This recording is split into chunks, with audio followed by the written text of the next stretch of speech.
धनबाद की जर्जर सड़कों पर कार्रवाई नहीं होने से नाराज विधायक राज सिन्हा ने अपनी पूर्व घोषणा के मुताबिक 1 दिसंबर से नगर निगम कार्यालय के सामने बेमियादी धरना शुरू कर दिया है। उनके साथ सैकड़ों भाजपा कार्यकर्ता भी आंदोलन में शामिल हुए। धरना स्थल से विधायक सिन्हा ने चेतावनी दी कि 48 घंटे में मांगों पर ठोस कदम नहीं उठाए गए तो अगला चरण नगर निगम कार्यालय की चौखट पर धरना देकर शुरू करेंगे। इसके बाद भी समाधान न मिला तो अगले 48 घंटे में नगर आयुक्त के चैम्बर के बाहर धरना देने की बात कही। विधायक ने आरोप लगाया कि पिछले 6 वर्षों से वे सड़क निर्माण की मांग कर रहे हैं, लेकिन हर बार एसीबी जांच का बहाना बनाकर नगर निगम और राज्य सरकार मामले को ठंडे बस्ते में डाल दे रही है। उन्होंने कहा कि हेमंत सरकार विकास के प्रति संवेदनहीन है।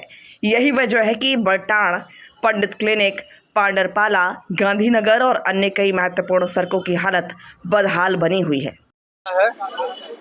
और मुख्य रूप से नगर निगम अपने जिम्मेवारी को नहीं समझ रहा है।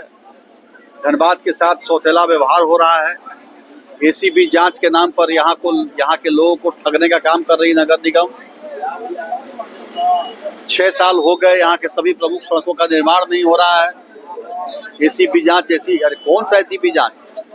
विधानसभा में मामला उठाया, माननीय मुख्यमंत्री से मिले, सब लोगों ने कहा कि यह हो जाएगा। विधानसभा में माननीय मंत्री नगर विकास सुदीप सोनू जी ने, आप सबने देखा होगा वीडियो में, कि उन्होंने आश्वस्त किया कि अगला शीतकालीन सत्र आएगा दिसंबर में, उसके पहले यह कार्य हो जाएगा। लेकिन अभी 5 तारीख से यह शीतकालीन सत्र आया, अभी तक कोई स्पंदन नहीं लोगों के बीच में। न स्ट्रीट लाइट जल रहा, न नाली का निर्माण हो रहा, न सड़क का निर्माण हो रहा है। जो भी कहिए तो क्या भाई, तो एसीबी जांच चल रहा है। चारों ओर भ्रष्टाचार है, यूजर्स चार्ज लग रहा है, लेकिन सफाई नहीं हो रहा। तो उसके खिलाफ हमने बार बार नगर प्रशासक महोदय को हमने चिट्ठी भी दिया, अल्टीमेटम भी दिया। कई एक बार कहने के बाद, लिखने के बाद भी आज तक निर्माण कार्य नहीं हो रहा। इसलिए अंत में मजबूर होकर हम भारतीय जनता पार्टी के कार्यकर्ता यहाँ अनिश्चितकालीन धरना पर बैठे हैं। और 48 घंटे के अंदर अगर संतुष्टि नहीं हुई या ठोस जवाब या कार्रवाई नहीं करेंगे तो यह हमारा धरना शिफ्ट होकर के परिसर का जो उनका सीढ़ी है नीचे में वहां जाएगा। और फिर 48 घंटे तक वहां बैठने के बाद अगर नहीं होगा तो फिर उनके चैम्बर के बाहर हम लोग बैठेंगे। तो क्या मतलब? बिल्कुल ये वो हो गया। वजह क्या लग रहा है? क्या लग रहा है? ये इनके पास पैसा नहीं, खजाना खाली है। सरकार अब देख नहीं रहा, सारे विभाग का पैसा सरेंडर करा लिया।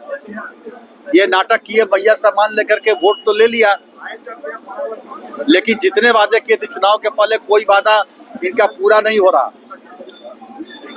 और इसीलिए विकास के सारे काम आप देखिए, आप जाके देखिए, चाहे वो आरसीडी हो, चाहे ग्रामीण विकास हो, चाहे अन्य योजनाओं हो, सभी विभाग के पैसे नहीं है। इनका वित्तीय प्रबंधन बिल्कुल फेल है। जो भी खर्चा हो रहा है अपने ऐशो आराम में खर्चा कर रहे हैं। बाकी क्षेत्र की जनता से, विकास से इनको कोई मतलब नहीं है।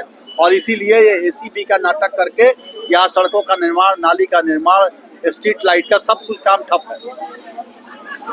एसी बहाना एसीबी का, एसीबी जांच। अरे 6 साल में सदन में आश्वासन के बाद अगर मंत्री का बात एसीबी नहीं सुन रहा, मुख्यमंत्री का बात जो कि जेन्युइन है, ये भी नहीं कोई गलत बात है, अगर नहीं सुन रहा तो इस्तीफा दे दीजिए ना आप अपने पद से। फिर आपको मुख्यमंत्री रहने का क्या अधिकार है कि आपका विभाग सही काम के लिए भी नहीं सुन रहा हो? इसलिए आज यह धरना हम लोगों ने यहाँ पर धरना पर हम लोग बैठे हैं।